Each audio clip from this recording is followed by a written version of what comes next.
보도록 하겠습니다. 요한복음 3장 13절로 21절까지의 말씀을 같이 보도록 하겠습니다. 내용을 생각하면서 천천히 같이 읽도록 하겠습니다. 시작. 하늘에서 내려오니 곧 인자 밖에는 하늘로 올라간 이가 없다. 모세가 광야에서 뱀을 든 것 같이 인자도 들려야 한다. 그것은 그를 믿는 사람마다 영생을 얻게 하려는 것이다. 하나님께서 세상을 이처럼 사랑하셔서 외아들을 주셨으니 이는 그를 믿는 사람마다 멸망하지 않고 영생을 얻게 하려는 것이다. 하나님께서 아들을 세상에 보내신 것은 세상을 심판하시려는 것이 아니라 아들을 통하여 세상을 구원하시려는 것이다. 아들을 믿는 사람은 심판을 받지 않는다.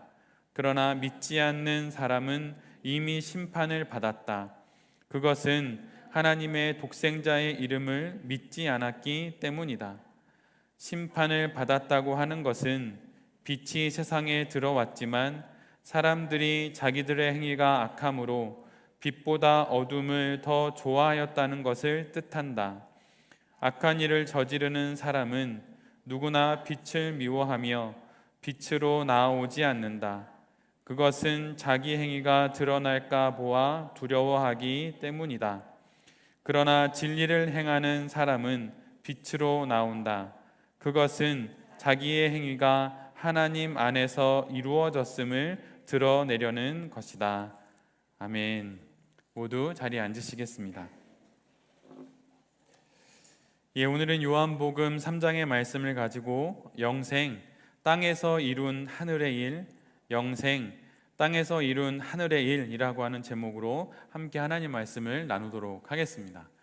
오늘 우리가 함께 보는 요한복음 3장 13절로 21절의 말씀은 그 가운데 우리 모두에게 너무나 유명한 말씀이 기록되어 있죠. 우리가 함께 읽었던 16절의 말씀입니다. 제가 다시 한번 읽어드리면 다음과 같죠. 하나님께서 세상을 이처럼 사랑하셔서 외아들을 주셨으니 이는 그를 믿는 사람마다 멸망하지 않고 영생을 얻게 하려는 것이다. 어떤 믿음의 사람의 이야기, 전해오는 이야기에 의하면 어떤 선교지에서 기독교를 박해하는 많은 사람들이 기독교인들을 박해하고 성경책을 불태웠는데 나중에 그 자리에 가보니 성경책의 한 구절이 남아있게 되었는데 그것을 살펴보니 요한복음 3장 16절이었다는 이야기가 있어요.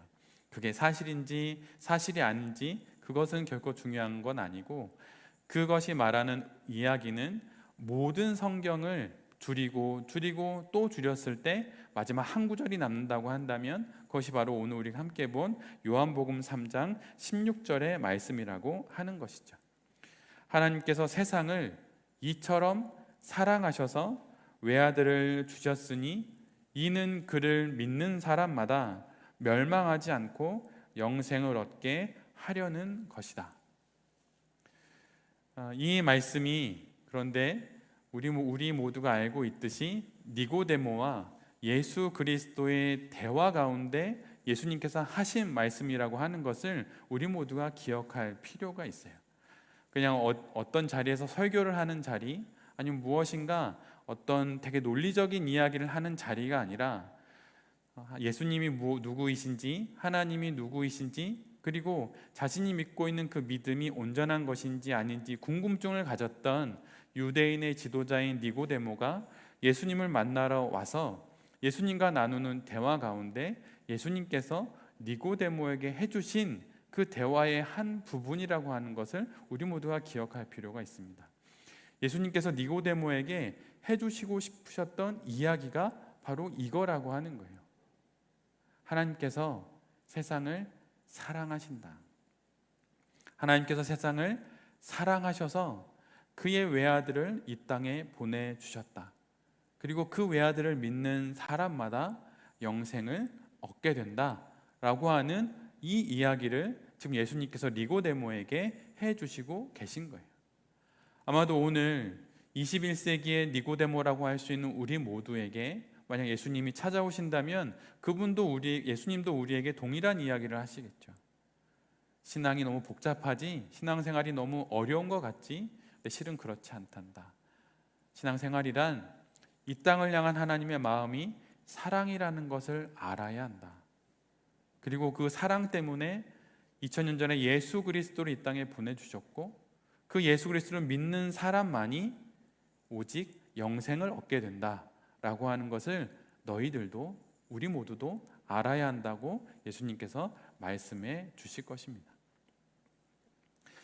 오늘 니고데모는 그런데 예수님과의 만남 가운데 영생이라고 하는 주제로 예수님께서 이끌어 가시는데, 우리 모두가 기억해야 할 것은 예수님께서 니고데모에게 중생이라는 것을 먼저 이야기해 주시고, 그 다음에 그를 영생이라고 하는 주제로까지 이끌고 가신다는 것을 우리 모두가 기억할 필요가 있어요.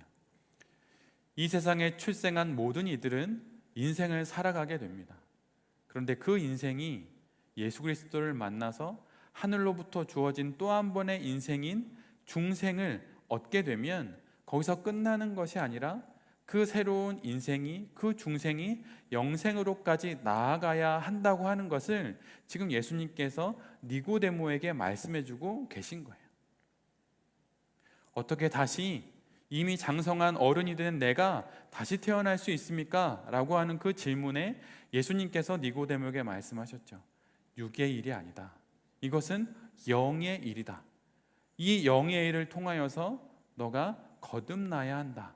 중생해야 한다라고 말씀해 주신 것이죠. 그리고 그 중생을 통해서 그 자리에 머물러 있는 것이 아니라 영생으로까지 나아가야 한다고 예수님께서 니고데모에게 말씀해 주시는 거예요. 그 영원한 생명, 그곳까지 나아가야 한다고 이야기하는 것입니다. 우리 모두는 구원을 받았습니다. 여러분 그거를 믿으시나요? 근데 사실은 구원은 우리가 확신하는 게 아니에요. 구원은 확인하는 겁니다. 어떻게 확인하나요?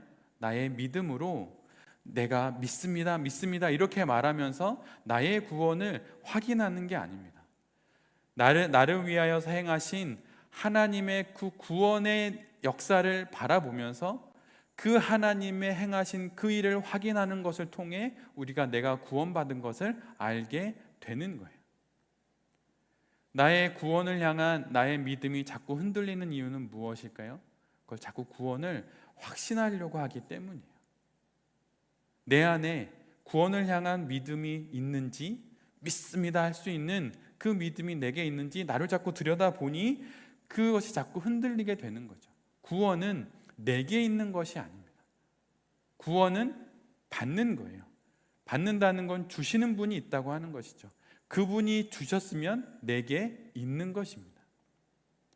그래서 사실 구원은 확신하는 게 아니고 확인하는 거예요. 오늘 예수님께서 니고데모에게 너에게 그런 구원이 주어졌다라고 하는 것을 중생을 통해서 확인시키십니다. 그리고 거기에서 머물지 않으시고 그를 영생으로 이끌어 가시는 거죠. 그런데 그 길에 예수님께서 니고데모에게 이야기하시는 것은 출애굽의 한 장면을 통해서 그를 영생으로 이끌어 가세요. 광야에서 불뱀이 나타나 이스라엘 백성들을 모두 물어서 죽입니다. 그럴 때 모세가 장대 높이 놋뱀을 들지요. 근데 그 놋뱀을 바라보면 살 수 있다고 모세가 이야기를 하는 거예요. 근데 여러분 그 이야기를 듣고 이스라엘 백성들이 그 놋뱀을 다 쳐다봤을까요? 여러분 그렇지 않습니다. 허무맹랑한 이야기로 여기고 그 장대 높이 달린 그 놋뱀을 바라보지 않았던 사람들도 있었어요. 그래서 그들은 결국은 죽게 되었고 놋뱀을 바라봤던 사람들은 살게 되었던 것이죠. 그런데 오늘 예수님께서 이렇게 말씀하시는 거예요. 십자가에 달려 돌아가시게 되는, 십자가에 매달리는 그분 구원자를 보는 그 신앙으로 너희 모두는 영생을 얻을 수 있다라고 니고데모에게 이야기해 주십니다. 그런데 이 이야기는 니고데모에게 매우 허무맹랑한 이야기처럼 들렸을 거예요. 십자가는 그 당시 사형의 도구입니다. 그 사형의 도구에 매달린 자가 구원자가 되고 메시아가 되고 그리스도가 된다라고 하는 것은 참으로 허무맹랑한 이야기이죠. 나사렛에서 우리를 구원할 구원자가 나올 수 없다라고 말했던 사람들의 이야기처럼 십자가에 매달린 그가 나를 구원해 줄 수 있는 구원자라고 하는 것, 자신도 구원하지 못하는 십자가에 매달린 그가 나를 구원해 줄 수 있는 그리스도라고 하는 것을 어느 누가 믿을 수 있겠습니까? 그런데 예수님께서는 그 이야기를 해 주시는 거예요. 모세가 광야에서 뱀을 든 것 같이 인자도 십자가에 들려야 한다고 예수님께서 이야기해 주시는 것입니다. 십자가에 달린 예수 그리스도에 대한 니고데모의 그 시선을 예수님께서 바꿔가기 시작하시는 거예요. 사람들의 눈으로 보기에는 사형의 도구에 불과한 십자가에 예수님이 매달린 것이죠. 죄인이 되어 매달린 것입니다. 그러나 하나님이 보시기에 그것은 전혀 다른 거였어요. 마치 트로피를 들듯 우승컵을 들듯 그렇게 영광의 자리가 바로 십자가 위 바로 그 자리라고 하는 것을 예수님께서 니고데모에게 이야기해 주고 있어요. 중생의 눈으로 보면 예수님의 십자가에 달려 죽으시는 그 죽음이 실은 죽음이 아니라 가장 높은 자리, 가장 영광의 자리, 승리의 자리라고 하는 것을 우리 모두는 볼 수 있고 니고데모 역시 볼 수 있다고 예수님께서 이야기해 주시는 거예요. 여러분은 십자가에 달린 예수 그리스도의 그 모습을 볼 때 여러분 그것이 우리를 향한 하나님의 승리라고 하는 것들이 여러분 보여지십니까? 그것은 이 땅을 향한 모든 절망과 사망, 모든 슬픔을 이겨내신 예수 그리스도의 승리예요. 근데 그것이 2000년 전 니고데모의 눈에는 그냥 사형의 도구에 지나지 않았던 것이죠.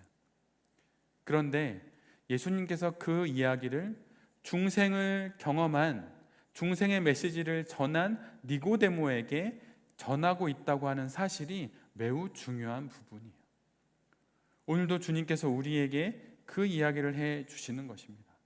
십자가가 무엇으로 보이는지, 십자가가 내게는 어떤 것으로 보이는지 그것을 우리에게 묻고 계신 거예요. 그런데 중생의 눈, 거듭난 눈, 그 눈으로 십자가를 바라보면 그 십자가는 절망과 슬픔, 생명의 수치가 아니라 그리고 거부할 수 없는 이 땅의 어두운 그림자가 아니라 하나님의 영원한 생명의 성취이고 승리라고 하는 것이죠. 그래서 십자가를 볼 때 영원한 생명, 영생을 얻을 수 있다고 예수님께서 이야기해 주시는 거예요. 우리가 함께 묵상하고 있는 데살로니가 전서는 재림에 대해서 이야기를 하고 있습니다. 재림을 고대하고 있는 데살로니가 교회 교인들을 향해서 사도 바울이 다시 오실 예수 그리스도를 기다리는 것, 종말을 기다리는 것은 그러한 모습이 아니라고 이야기해 주는 것이죠. 우리가 어제 묵상한 말씀인 데살로니가 4장부터 5장의 말씀에 사도 바울은 죽음을 예수 안에서 잔다라고 이야기합니다. 죽음이 어찌 예수 그리스도 안에서 자는 것이 될 수 있을까요? 그것은 영원한 생명을 본 사람들만이 이야기할 수 있는 고백이에요. 영생을 본 사람만이 죽음을 예수 그리스도 안에서 자는 것이라고 말할 수 있어요. 그리스도가 없는 이들에게 죽음은 끝입니다. 예수 그리스도 안에 있지 않은 그런 사람들에게 죽음은 영원한 끝이에요. 그러나 예수 그리스도 안에서 맞이한 성도들의 죽음은 그리스도 안에서 자는 것이 되는 거죠. 그리스도 예수 안에서 자다가 다시 이 땅에 오시는 재림하시는 예수 그리스도를 통하여서 영원한 생명을 누리게 되는 것, 그것이 바로 오늘 본문이 이야기하는 영생이라고 하는 거예요. 그래서 영생을 누리는 사람, 재림을 고대하는 사람들은 참으로 성실하게 지금 내게 주어진 현실을 살아가게 됩니다. 종말을 기다린다는 이유로, 재림하실 예수 그리스도를 기다린다는 이유로 산속에 가거나 아니면 가정도 돌아보지 아니하고 이 땅에 세상 돌아가는 일에 관심 없이 그냥 골방에 들어가만 있지 않아요. 진정 종말을 기다리는 사람, 재림하시는 예수 그리스도를 기다리는 사람은 그 누구보다도 이 세상의 삶에 매우 성실합니다. 사도 바울이 데살로니가 교인들에게 전해주는 이야기가 바로 그런 이야기이죠. 그들이 그럴 수 있는 이유는 그들이 바로 중생이 무엇인지 알았고 영생이 무엇인지 알았기 때문이에요. 영생을 알기에 내게 주어진 이 인생을 어떻게 살아가야 하는지 눈이 열린 것입니다. 중생을 통해 실은 우리의 영혼의 눈이 열려요. 그래서 죽음이 무엇인지 명확하게 보게 됩니다. 여러분, 너 죽이겠어 이렇게 하면 사람들은 겁을 먹고 무엇이든지 다 허락하게 되어 있어요. 주머니에 5천만 원, 50억이 있어도 너 죽이겠어 이러면 그 돈도 내놓게 되죠. 죽음이 그토록 무서운 것입니다. 그런데 그 죽음이 마지막 내 앞에 어느 것도 죽음을 대신할 수 없는 것, 죽음과 맞교환할 수 없는 것이 있는 때가 있는데 그것은 바로 죽음이 내 앞에 딱 나타났을 때예요. 그때 그 죽음을 성도는 그리스도 예수 안에서의 영원한 죽음으로 볼 수 있습니다. 그것이 사실이기 때문이에요. 그것을 어떻게 그렇게 고백할 수 있는 것일까요? 그것은 우리 안에 영원한 생명이 있기 때문이에요. 예수 그리스도 안에 있는 그 영원한 생명이 내게 있기에 예수 그리스도 안에서 영원히 자는 것, 잠시 잠깐 자는 것, 그것을 죽음이라고 여기게 되는 것이죠. 그러나 믿지 않는 이들에게, 그들에게 죽음은 영원한 끝이에요. 이 땅에 예수 그리스도가 오신 이유가 무엇입니까? 그것은 바로 우리에게 이러한 영생을 주시기 위함이에요. 구원하시기 위함입니다. 이 땅에 태어난 모든 생명이 다시 태어나는 중생을 통해 결국 영원히 사는 영생을 얻게 하시는 것, 그것이 바로 예수님이 이 땅에 오신 이유예요. 이것이 하나님의 의도입니다. 이것이 하나님께서 이 땅에 예수 그리스도를 보내셔서 우리 안에 이루시는 일들이에요. 그러기에 예수 그리스도를 믿은 우리 모두에게는 이미 영생이 있는 것입니다. 아마 우리 가운데 신앙의 초창기를 지나는 분들이 계실 거예요.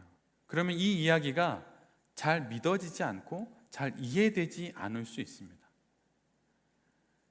그렇다면 그 부분을 확인하는 시간들을 가지실 필요가 있어요. 복음이 무엇인지, 그리스도 예수의 십자가가 무엇인지 여러분 그것을 깊이 묵상하는 시간을 가져보십시오. 그리고 그것을 잘 정리해 놓은 신앙서적들을 읽어보십시오. 그러면 십자가의 복음의 현재적인 경험을 하게 되실 거예요.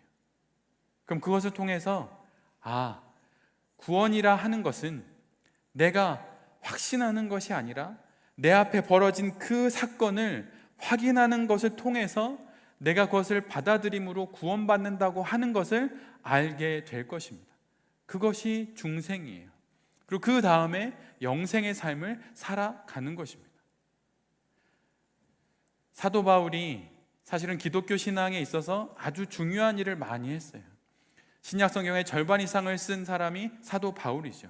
근데 사도 바울을 놓고 그가 논리적으로 예수 그리스도를 향한 그 복음들을 정리해 놓고 그것이 그를 향해서 위대한 신학자라고도 이야기를 하죠. 근데 그를 향한 비판도 있습니다. 무엇이냐면 그리스도의 복음을 너무 복잡하게 만들었다고 하는 거예요. 근데 그 비판도 일리가 있고 또 사도 바울의 업적도 매우 유익합니다. 그런데 우리 모두가 기억해야 하는 것은 이 논리가 아무리 논리정연하다 하더라도 그리스도 예수의 복음을 다 설명할 수는 없다고 하는 거예요. 중생과 영생이 구분돼서 설명되어지지만 실은 이것은 한꺼번에 일어나는 일이기도 합니다. 여러분 누구를 사랑해 보신 적이 있나요? 그럼 그 사랑이 언제부터 시작된 것입니까? 어느 순간부터 그 둘은 사랑에 빠진 것이죠? 정확하게 날짜를 기억할 수 없어요. 그냥 어느 날 문득 그를 보는 순간 마음에 나도 모를 사랑의 마음이 싹 트게 되었고 또 뒤돌아보니 그때쯤이었나 이렇게 되는 것이죠. 중생과 영생 역시 마찬가지입니다. 딱 선을 그어서 알 수 없어요. 거듭나는 그 순간이 있고 그 순간부터가 영생이라고 하는 것이죠. 근데 이것을 구분해 놓고 설명할 때에 우리에게 유익한 면이 있어요. 그것은 무엇이냐면 중생하는 것으로 다 되지 않는다는 거예요. 예수님께서 우리를 구원하신 이유는 받은 그 상태로 영원히 그곳에 머물라고 우리를 구원하신 것이 아니라고 하는 거예요. 예수님께서 니고데모를 향하여서 넌 중생되어야 한다, 중생을 받아야 한다, 거듭나야 한다, 다시 태어나야 한다라고 말씀하셨죠. 만약 그것으로 충분했으면 그것으로 끝내야 할 것입니다. 그런데 니고데모에게 중생 이후에 영생을 말씀해 주세요. 그것은 중생한 모든 인생은 영생을 위하여 나아가야 한다고 하는 거예요. 그러면 영생은 언제부터 우리가 사는 것일까요?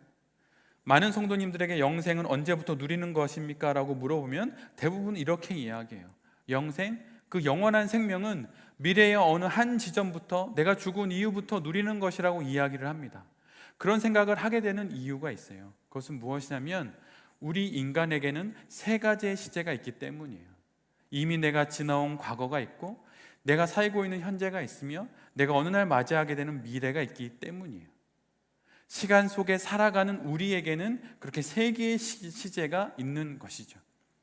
그러다 보니 영원한 영생이라고 할 때 그것은 죽음 이후에 그 이후에 벌어지는 그 생명의 여정이라고 생각하는 경향들이 있습니다. 근데 여러분 그것이 아니에요.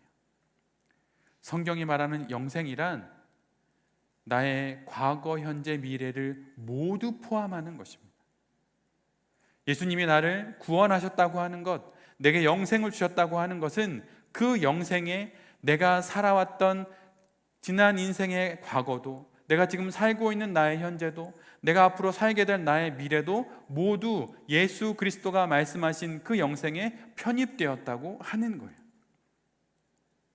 그러기에 내가 예수 그리스도를 믿어서 중생하였고 그리고 내가 영생을 누리게 되었다고 하는 것은 지금이 바로 내가 영원한 생명을 누리고 있다고 하는 것과 같은 말이라고 하는 거예요. 영생은 언제 누리는 것입니까?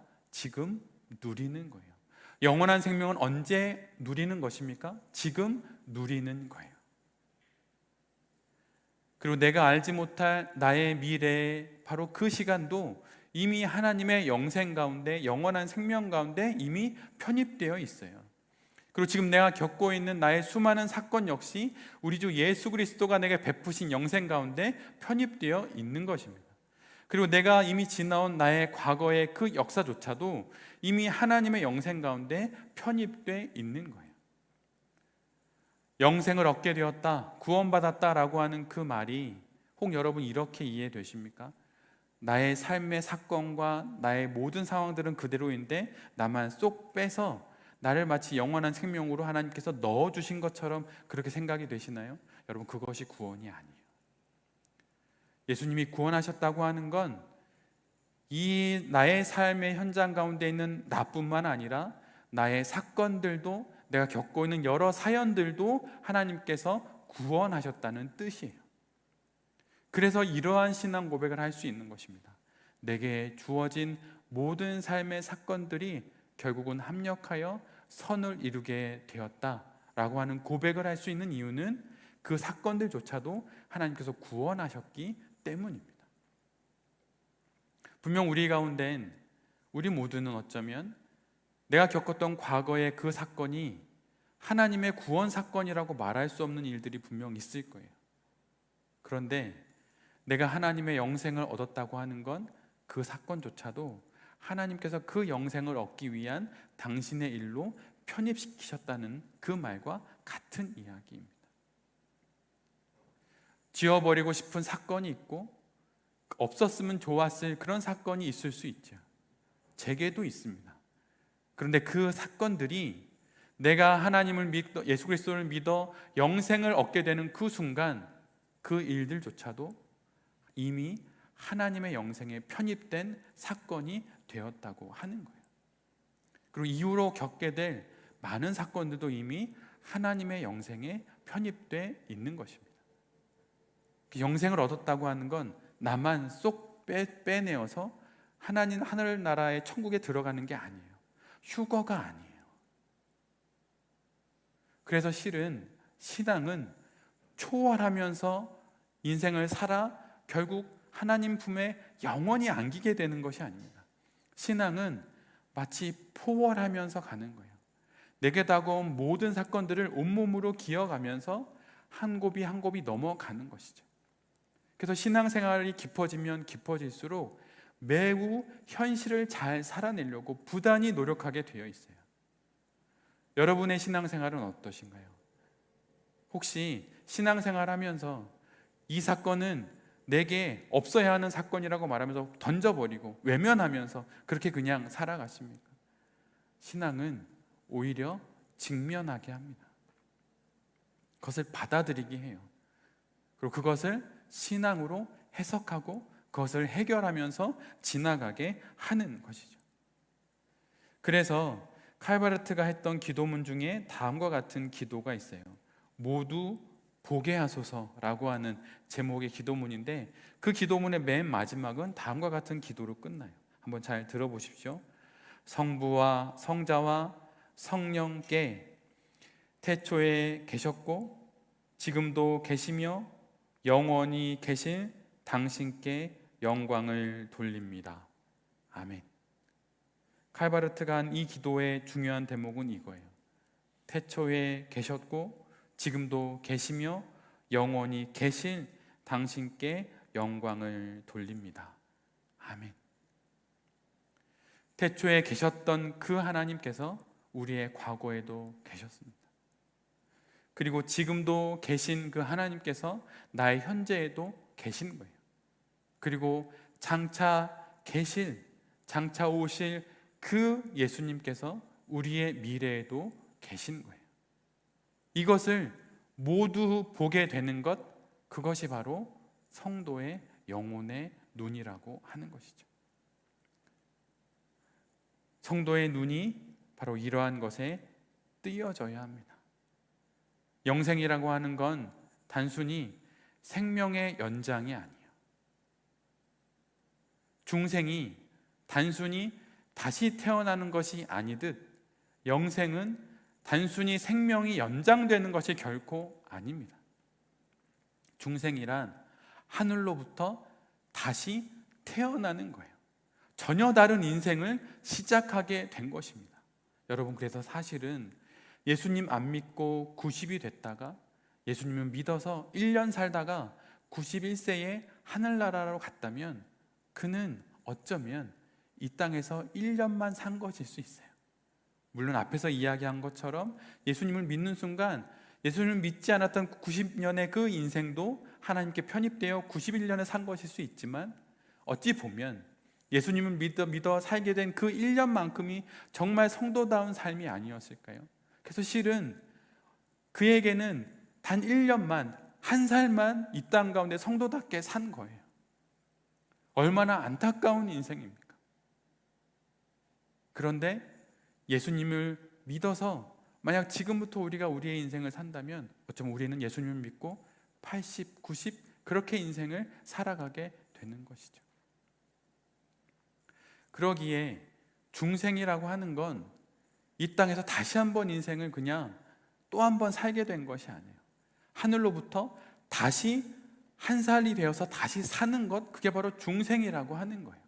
그것처럼 영생이라고 하는 건 그냥 영원한 생명이 90세가 돼서 91세가 되고 100세가 되고 200세가 되는 그런 영원한 생명의 연장이 결코 아닙니다.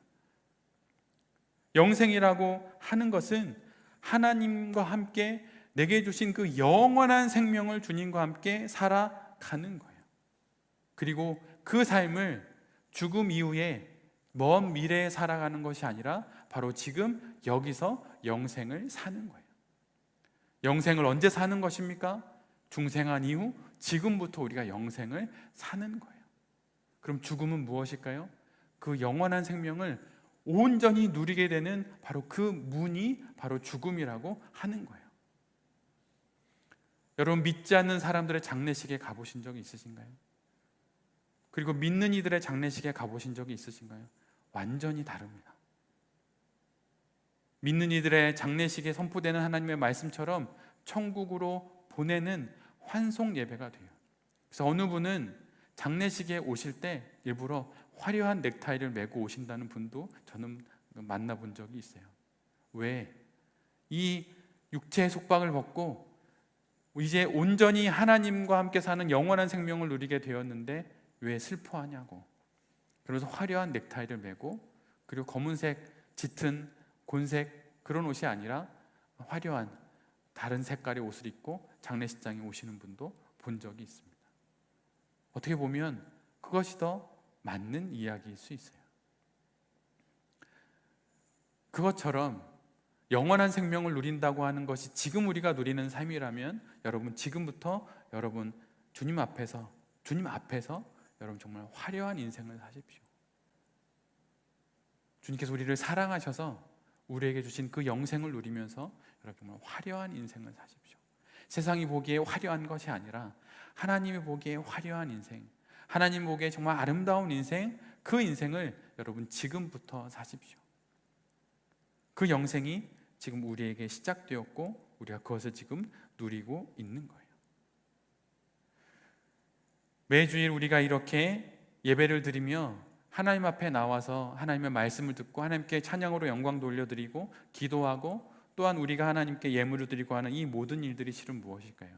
실은 이것은 우리에게 있을 영원한 그 일을 우리가 미리 앞당겨서 경험하는 거예요. 천국에 가서 우리가 무엇 할까요? 영원히 그분을 예배하게 될 것입니다. 우리가 하는 이 예배와는 전혀 다른 예배이겠죠.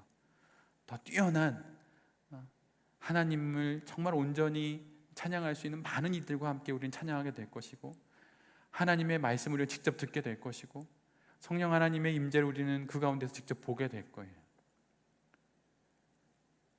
그 영원한 나라에서 우리가 영원히 하게 될 것을 바로 이 주일날 우리 모두가 이곳에서 함께 하는 것이죠.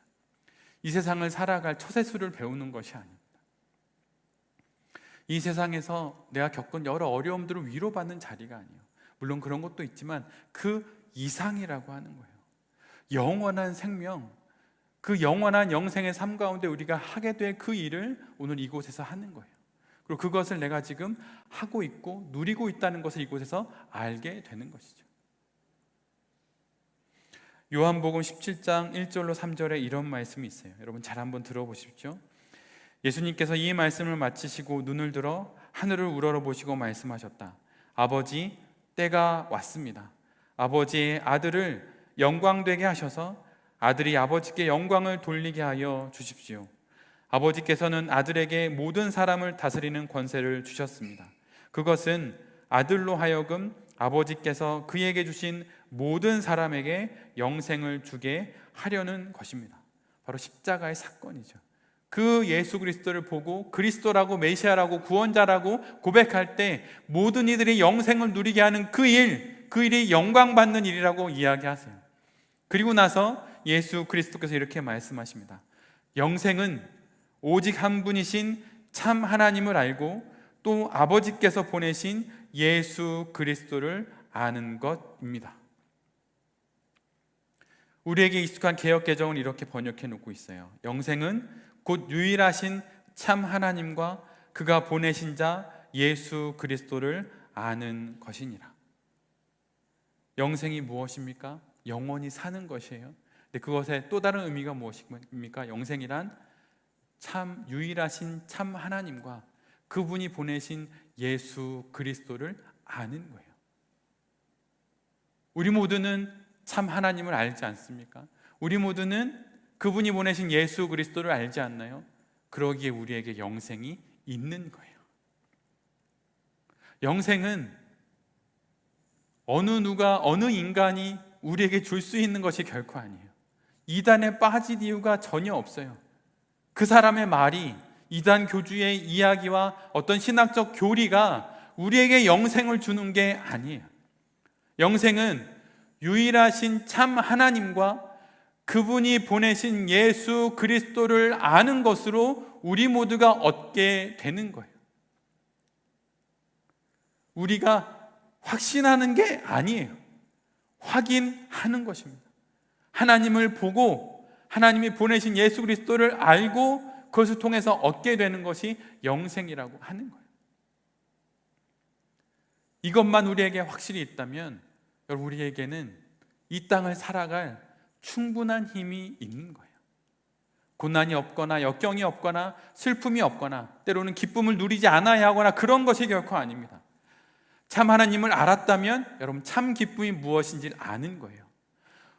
우리 주 예수 그리스도가 나의 구원자라고 하는 것을 안다면 나를 이 어려움에서 구원해 줄 분이 예수 그리스도라는 것을 아는 것이고, 수많은 고난과 역경을 지나갈 수 있는 거예요. 성령의 뜨거운 체험을 구하지 않아도 됩니다. 무엇인가 놀라운 기적을 구하지 않아도 돼요. 우리 주 예수 그리스도를 아는 것, 그것만 있다면 우리가 이미 시작된 이 영생을 누릴 수 있는 거예요. 그럼 이렇게 묻는 분이 계실 수 있어요. 예수님을 어떻게 아십니까? 여러분, 그것은 이미 수세기 동안 수많은 사람들이 이야기했던 질문이에요. 그리고 그것에 대한 답은 이미 수많은 답이 우리에게 있어요. 그것을 여러분 찾고 그것을 손에 쥐고 그것을 대할 때 여러분 그것을 알게 됩니다. 그것이 무엇인가요? 하나님의 말씀이에요. 하나님의 말씀을 통해서 우리는 예수가 그리스도라는 것을 알게 돼요. 요한복음 3장 16절에 그 말씀이 모든 성경책을 불태우고 남았다고 하는 그 말씀이 우리가 예수가 그리스도라고 하는 것을 알게 하는 거예요. 왜 예수를 그리스도라고 믿지 못하는 것일까요? 왜 예수가 그리스도라고 하는 것을 믿었는데 왜 그 믿음이 자꾸 옅어지는 것일까요? 그것은 하나님의 말씀을 읽지 않기 때문이에요. 십자가의 그 복음이 나에게 지금 현재적으로 경험되어지지 않기 때문입니다. 내게 주신 하나님의 그 말씀을 읽을 때 이 말씀 속에 우리 주 예수가 그리스도라고 하는 것을 우리 모두는 알게 되어 있어요. 수많은 신약 성경 중에 왜 사무엘 상하 다음에 요한복음을 먼저 우리가 함께 지나가고 있는 것일까요? 복음서를 통해 예수가 그리스도라는 거 하는 것을 우리가 알게 되기 때문이에요. 우리에게 이미 주신 드러난 계시인 하나님의 말씀을 가까이 하지 않고 그 말씀으로 그분을 만나지 않고 우리가 예수가 그리스도라는 것을 아는 길은 없습니다. 그런 기회가 주어질 수 있어요. 다메섹 도상에 예수 그리스도를 핍박하고 예수 그리스도를 믿는 이들을 핍박하고 나아갔던 그 사울을 만나 주셨던 하나님의 놀라운 기적을 통해 우리가 예수 그리스도를 믿을 수 있습니다. 근데 여러분, 그것은 아주 특별한 경우에나 일어나는 일이에요. 우리의 신앙은 성경 속에 등장하는 특별한 이야기에 우리의 신앙을 맞추어서는 안 됩니다. 모두 공부하면 서울대 간다. 여러분, 그것은 거짓말이에요. 열심히 한 사람, 또 세상에서는 운 좋게 찍었는데 맞은 게 맞는 사람, 그런 사람이 서울대 가겠죠. 일반적으로는 열심히 노력을 하는 과정들을 통해서 내가 원하는 어느 정도 점수를 얻고 대학을 가는 거예요. 우리의 신앙도 마찬가지입니다. 일반적인 경우에 우리의 신앙을 맞춰야 하는 거예요. 하나님의 말씀을 통해 우린 예수가 그리스도라는 것을 알게 됩니다. 그리고 기도를 통해 예수가 그리스도라는 것을 알게 되어 있어요. 여기 계신 모든 성도님들이 우리에게 주신 예수 그리스도, 그분이 바로 말씀을 통해서 더더욱 구원자라고 하는 것을 알게 되는 그 은혜를 누리시는 모든 성도님들이 되시기를 간절히 빕니다. 그래서 우리 돌베이 교회에서 그토록 성경 묵상을 하라고 말씀드리는 거예요. 묵상을 하셔야 한다.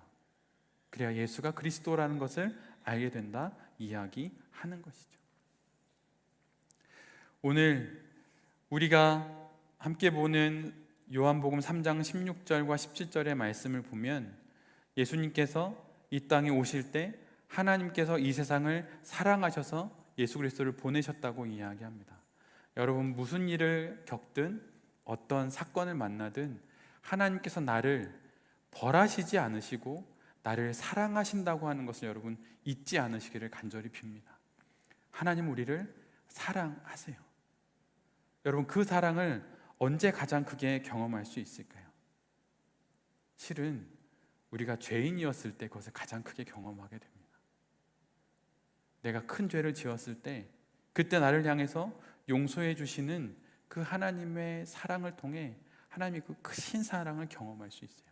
그래서 사도 바울이 이야기했듯 그럼 죄를 더 많이 지어야 하는 것이냐? 그런 것이 아니라 내가 어쩔 수 없이 짓게 된 죄 속에서 내가 하나님의 큰 사랑을 경험하게 되는 거죠.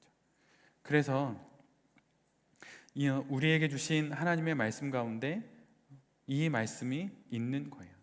내가 아직 죄인 되었을 때에 그리스도께서 우리를 위하여 죽으심으로 하나님께서 우리에 대한 자기의 사랑을 확증하셨느니라. 로마서 5장 8절의 말씀입니다. 이 말씀의 시작은 무엇으로 시작되나요? 우리가 아직 죄인 되었을 때, 내가 아직 주님을 몰랐을 때, 내가 아직 우리 주 예수 그리스도를 몰라 예수 그리스도와 그분을 믿는 사람들을 핍박했을 때 그리스도께서 나를 위하여 죽으심으로 하나님께서 나에 대한 자기의 사랑을 확증하셨느니라 라고 사도 바울이 고백하고 있는 거예요. 우리가 예수 그리스도를 몰랐을 때 이미 그때 우리 주님께서 나를 위해서 십자가에 달려 돌아가신 것입니다. 여러분이 예수님을 믿은 게 먼저인가요? 아니면 예수님께서 나의 죄를 위해서 돌아가신 게 먼저인가요? 예수님께서 나의 죄를 위해서 돌아가신 게 2000년 전에 있었던 사건이에요. 그 사건으로 우리 모두는 이미 구원을 받은 것입니다. 내가 아직 죄인 되었을 때 그 사랑 안에 우리 모두가 이미 있는 거예요. 여러분은 하나님께 우리가 어떤 존재라고 생각하십니까? 하나님께 우리는 그분의 자녀예요. 여러분, 자녀를 키우다 보면 자녀만큼 부모의 마음을 정말 힘들게 하는 존재는 이 세상에 없어요. 딸아이가 속색이고 아들 녀석이 속색일 때 여러분 정말 부모의 마음은 녹아내립니다. 이 녹아내린다는 말을 여러분 귀로 들으시지만 부모된 이들은 마음으로 정말 들어요. 마음이 녹아내려요. 사랑하지만 미워하는 마음인 그 애증의 관계가 되는 거죠.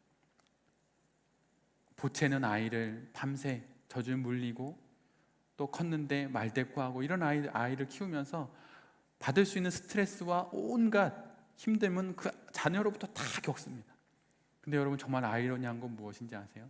내게 가장 큰 괴로움을 주는 그 자녀가 어느 누구도 줄 수 없는 가장 큰 기쁨을 줘요. 아이를 낳아서 아이가 이제 엄마 뱃속에서 태어나서 잠도 잘 안 자고 막 그럴 때 등에 메고, 제 아내가 그랬는데 자녀를 키울 때 애가 안 자는 거예요. 저는 자지만 아내는 아이를 등에 메고 아이를 이렇게 포대기로 뒤에 메고 그다음에 이 보자기 같은 걸로 이불로 덮은 다음에 밤새 걸어 다녀요. 3-4시간 걸어 다닙니다. 100바퀴 200바퀴 거실을 돌아다녀야 아이가 자는 거예요. 한 2시간쯤 걸었습니다. 아이가 자는 줄 알고 이불을 열고 아이를 싹 쳐다보면 아이가 어떻게 할까요? 엄마를 보면서 씩 웃어요. 2시간 동안 안 자고 있는 거예요. 근데 엄마는 너무 힘들죠. 근데 아이가 씩 웃고 한번 그렇게 빵긋 해줄 때 어휴, 이 녀석 안 자네 이러다가도 마음이 녹는 거죠. 근데 여러분, 하나님께 우리가 그런 존재예요. 하나님을 정말 속상하게 하는 존재가 우리이고 동시에 하나님께 가장 큰 기쁨을 주는 존재가 우리예요. 정말 희한한 관계입니다. 그래서 하나님을 아버지라 부를 수 있고 그분이 우리를 내 딸아, 내 아들이라 부르시는 거죠. 우리가 우리의 신앙 여정을 계속 걸어가면서 우리 모두가 기억해야 할 것은 단 하나입니다. 그 첫 번째이고 그것이 마지막이에요. 하나님께서 우리를 사랑하신다는 거예요. 그래서 나를 거듭나게 하셔서 진정한 인생을 살아볼 수 있도록 나를 중생시키시는 것이고, 그리고 중생 이후에 그 자리에 가만두시는 것이 아니라 거기서부터 시작되는 영원한 생명의 삶을 살라고 우리를 이끌어 가신다고 하는 거예요. 여기 있는 우리 모두에게 그런 중생이 이미 주어졌고, 그리고 그리고 또한 중생 이후로 우리가 그 영원한 생명을 살아가고 있다는 것을 기억하셔서 우리에게 주신 이 인생을 정말 잘 살아가시는 그런 모든 성도님들이 되시기를 간절히 빕니다. 하나님의 모습 앞에 공포와 두려움이 아니라 그분을 향한 뜨거운 사랑의 마음으로, 또 그분이 나를 안아주신다고 하는 그 깊은 그분의 사랑을 보면서 내게 주신 그 인생들을 한 고비 한 고비 또 잘 살아서 이 육체의 속박을 벗어나 영원한 생명을 마음껏 누리는 그러한 인생까지도 살아가게 되시는 모든 성도님들과 또 이 말씀을 전하는 제 자신이 될 수 있기를 간절히 기도드립니다. 아멘. 이 시간